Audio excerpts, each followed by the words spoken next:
पढ़े लिखे लोग तो होते हैं। एक एक दिन तो क्या उनको नहीं मिल रहा है महत्व? अभी तक तो बहुत कम है, देखा जाए तो दलित पिछड़ा, अत्यंत पिछड़ा के में अगर आंकड़ा निकालेंगे तो खा रहा है सबसे ज्यादा ब्राह्मण जाति के लोग।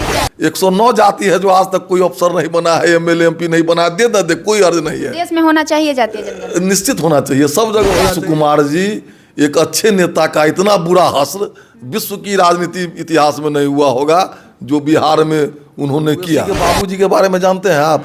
पिताजी के बारे में 1.25 लाख आदमी को 2 दिन में कटवा दिए हुए था हिंदू को। फिर उनको उनके ऊपर कार्रवाई क्यों नहीं?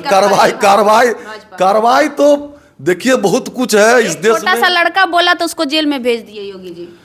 सर की जी जैसे भाजपा इस बार अपना कैंडिडेट उतारेगी तो कौन चेहरा होंगे इस बार मुख्यमंत्री? जब राजद के साथ पार्टी बनी थी और टूटकर बीजेपी में गया था, उससे पहले भी नरेंद्र मोदी लगातार कह रहे थे कि उनके डीएनए में खोट है, लेकिन जब गए तो फिर मिल गया। कोई भारतीय जनता पार्टी में जगह नहीं है, वो अपना जहां है वहीं मंगल करें। हम करते हैं जातीय जनगणना का? निश्चित करते हैं, हम तो कैबिनेट में थे। बहुत सारे लोग हैं भाजपा पार्टी के, वो बोल रहे हैं सही नहीं हुआ, आप क्या कहेंगे? जहां एक ओर लोकसभा चुनाव को लेकर पूरे देश में उथल पुथल मचा हुआ है, वहीं दूसरी ओर बिहार की राजनीति में एक बार फिर से उथल पुथल मचा हुआ है।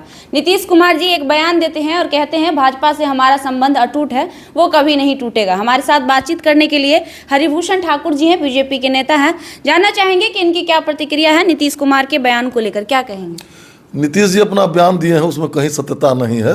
हमारे यशस्वी गृह मंत्री श्रीमान अमित शाह जी ने कई बार बिहार में आकर के कह दिया है कि 10 द्वार बंद हैं नीतीश जी के लिए। अब नीतीश जी के लिए कोई भारतीय जनता पार्टी में जगह नहीं है, वो अपना जहां है वहीं मंगल करें। हम लोग भी आगामी जब कभी भी विधानसभा के चुनाव बिहार में होगा, भारतीय जनता पार्टी का वर्कर ही मुख्यमंत्री बनेगा। ऐसा ही बयान पिछले बार भी था सर, जब राजद के साथ पार्टी बनी थी और टूटकर बीजेपी में गया था, उससे पहले भी नरेंद्र मोदी लगातार कह रहे थे कि उनके डीएनए में खोट है, लेकिन जब गए तो फिर मिल गए। अब पिछली बार वाली बात में अब इस बार वाली बात नहीं होगी, हम लोग भी बूझ सूझ करके बोल रहे हैं। तो आपको क्या लगता है नीतीश कुमार ये सिर्फ कहने के लिए कह रहे हैं या उनकी इच्छा है आने की? नीतीश जी अब डेड कर चुके हैं, नीतीश जी में अब कोई चमक नहीं है।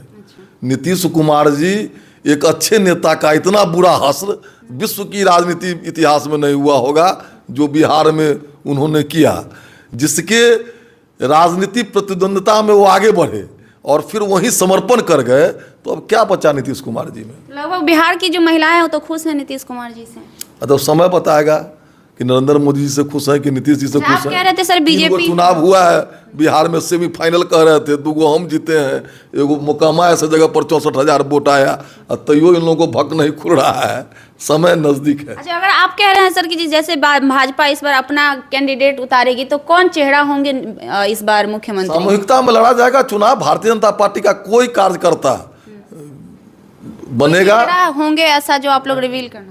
नरेंद्र मोदी हमारा चेहरा है, हमारा चेहरा कमल फूल छाप है बिहार में। कमल फूल छाप, संपूर्ण देश में कमल फूल छाप, कमल फूल छाप। सम्राट चौधरी को लेकर भी तरह तरह की बातें सामने आते रहती हैं। बन सकते हैं मुख्यमंत्री, क्यों नहीं बन सकते हैं? कुशवाहा समाज के लोग, बहुत सारे लोग कह रहे हैं कि हम उनको कभी नहीं बनाएंगे। अब ये कहा कभी आपका कुशवाहा था। हमने कल ही परसों बात किया था, नवादा के बहुत सारे लोग आए हुए थे पटना में, हमने उनसे पूछा भी था, वेद सर भी हमारे साथ थे। कोई भी समाज है तो 100% समर्थन मिल जाता है किसी को, समझे नहीं? हो सकता है कि आपकी मुलाकात वैसे ही किसी भी खोपड़ा से हो गया होगा। हाँ, वोट तो एक तरफा मिलेगा भाजपा को, कहीं कोई अति नहीं है। नीतीश कुमार का कोई चांस नहीं है ना कोई चांस, पूरा 100% फायदा होगा। नीतीश जी करवा गया, अंतिम दाव था, ये दाव उल्टा पड़ जाएगा, उल्टा पड़ गया। नीतीश जी को नहीं भान है, ये दाव उल्टा पड़ गया नीतीश कुमार जी को, समझे नहीं? ये ठगने के लिए किए हैं। हम लोग कहते हैं कि हम लोग तो थे उसमें, लेकिन हम सबों के घर में राशन कार्ड है, राशन कार्ड के सबसे ऊपर वही लिखा हुआ है, जातीय सामाजिक आर्थिक जनगणना 11 ईस्वी में कराए थे मनमोहन सिंह जी, उसका रिपोर्ट नहीं जारी हुआ। क्यों? तो मंडल कमीशन में शायद 4200 या 3700 जातियां हैं, और जब जाति आया तो 1,80,000 हो गया जाति, समझे नहीं? ठीक है, समर्थन करते हैं जातीय जनगणना का? निश्चित करते हैं, हम तो कैबिनेट में थे। बहुत सारे लोग हैं भाजपा पार्टी के, वो बोल रहे हैं सही नहीं हुआ, आप क्या कहेंगे? देखिए कुछ उसमें विसंगतियां तो रह गई है, इसमें भी कोई डाउट नहीं है, लेकिन कुल मिलाकर के जिन्होंने किया है बहुत अच्छा किया है, हम लोग समर्थन करते हैं। अच्छा, सभी कास्ट को जिस प्रकार से कास्ट जाति के आधार पर कहा गया कि जो जातियां जितनी % होगी उसके हिसाब से हिस्सेदारी दी जाएगी, तो भारतीय जनता पार्टी इस बारे में क्या एकदम हम लोग तैयार हैं। 109 जाति है जो आज तक कोई अफसर नहीं बना है, MLA MP नहीं बना, दे कोई अर्ज नहीं है। देश में होना चाहिए जातीय जनगणना, निश्चित होना चाहिए, सब जगह होना चाहिए। सब आदमी जात में टुकड़ों में बांट ली, हिस्सेदारी के लिए अपना अपना हिस्सा ले काहे रखेगा इस देश, भारत इतना बड़ा काहे रहेगा, सब आदमी बांटिए लीजिए। बांटने का जगह जमीन बांटने की नहीं अपना सर, हर जगह पे टुकड़ा बांट लीजिए, कह रहिएगा। हर जगह विधानसभा, लोकसभा, संसद भवन, इस सब में सबको जगह चाहिए ना। 243 को विधानसभा है ना। जाति कितना है? ठीक है, बहुत जाति है, लेकिन उपजाति ठीक क्या है, फिर अपने बात से अपने मुकर रही हैं आप। और जगह है ना, और सीट है ना, सिर्फ वही नहीं, और जगह है ना। सुन लीजिए, एकात्मता हमारी ही पार्टी बोलती है, एकात्म मानववाद। दुनिया में 2 भाई है, अगर आप ही 2 भाई बहन होइएगा, दोनों में अंतर है। जब तक श्रमजीवी और बुद्धिजीवी होगा, सत्ता संपत्ति का एकाधिकार रहेगा। लोकसभा सीट और विधानसभा सीट न कम है सर, लेकिन बहुत सारा ऐसा जगह है जैसे राष्ट्रपति भवन हो गया, राष्ट्रपति भवन हो गया, वहां पर भी तो लोगों को सीट। अब बैठा दीजिए ना सबको, एक साल करके। हर जाति में पढ़े लिखे लोग तो होते हैं। एक दिन तो क्या उनको नहीं मिल रहा है महत्व? अभी तक तो बहुत कम है, देखा जाए तो दलित, पिछड़ा, अत्यंत पिछड़ा के में अगर आंकड़ा निकालेंगे तो खा रहा है, सबसे ज्यादा ब्राह्मण जाति के लोग हैं। कहीं नहीं है ब्राह्मण जाति, हमारे पास आंकड़ा भी है सर। जो आंकड़ा है तो जो देखिए, डाटा है सर। मैं पहले कहा हूं कि श्रमजीवी और बुद्धिजीवी, जब श्रमजीवी और बुद्धिजीवी रहेगा, हम आप बतिया रहे हैं, कोई मेहनत करता होगा तो 2 रुपया कमा लेगा।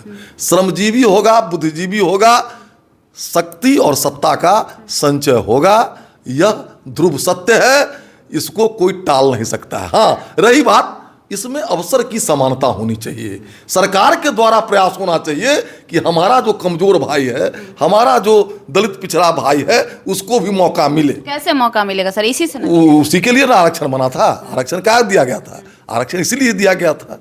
तो अब तो बात हो रही है, तो जो करें लोग। हम लोगों को तो मान लीजिए, इसी देश में कहा जाता है कि आर्य बाहर से आए।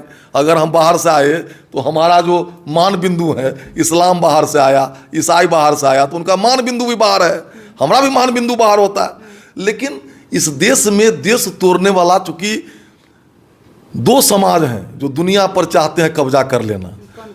एक ईसाई हैं और एक इस्लाम है। वो दुनिया में परचम लहराना चाहते हैं। 100 करोड़ की आबादी हिंदू ही उनका बाधक है। भारत पर जो परचम लहरा देगा, विश्व में झंडा उसका बहेगा।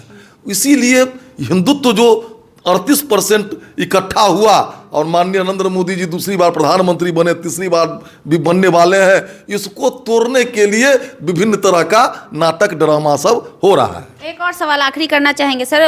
उत्तर प्रदेश में योगी जी ने साफ तौर पे कहा था, और नरेंद्र मोदी ने भी कहा था कि जो फिलिस्तीन का समर्थन खुलेआम करेगा उसके ऊपर हम कार्रवाई करेंगे, उसको जेल भेजेंगे। वहीं दूसरी ओर ओवैसी खुलेआम फिलिस्तीन का झंडा अपने सीने में लगा के कहते हैं कि हम फिलिस्तीन का समर्थन कर रहे हैं, कोई क्या कर रहा है। ओवैसी उत्तर प्रदेश में योगी जी ने साफ तौर पे कहा था, और नरेंद्र मोदी ने भी कहा था कि जो फिलिस्तीन का समर्थन खुलेआम करेगा उसके ऊपर हम कार्रवाई करेंगे, उसको जेल भेजेंगे। वहीं दूसरी ओर ओवैसी खुलेआम फिलिस्तीन का झंडा अपने सीने में लगा के कहते हैं कि हम फिलिस्तीन का समर्थन कर रहे हैं, कोई क्या कर रहा है। ओवैसी के बाबूजी के बारे में जानते हैं आप? पिताजी के बारे में 1.25 लाख आदमी को 2 दिन में कटवा दिए हुए था हिंदू को। फिर उनको उनके ऊपर कार्रवाई क्यों नहीं? कार्रवाई तो देखिए बहुत कुछ है इस देश में। छोटा सा लड़का बोला तो उसको जेल में भेज दिए योगी जी। होगा, सब होगा, आप समय का इंतजार कीजिए। पहले कितना पाकिस्तानी झंडा लहराता था लोग, कहीं समय का इंतजार कीजिए, सब होगा, सब देखिएगा। चलिए, बहुत बहुत धन्यवाद। हमारे साथ बातचीत कर रहे थे, कैसा लगा आप हमें प्रतिक्रिया में जरूर बताइएगा।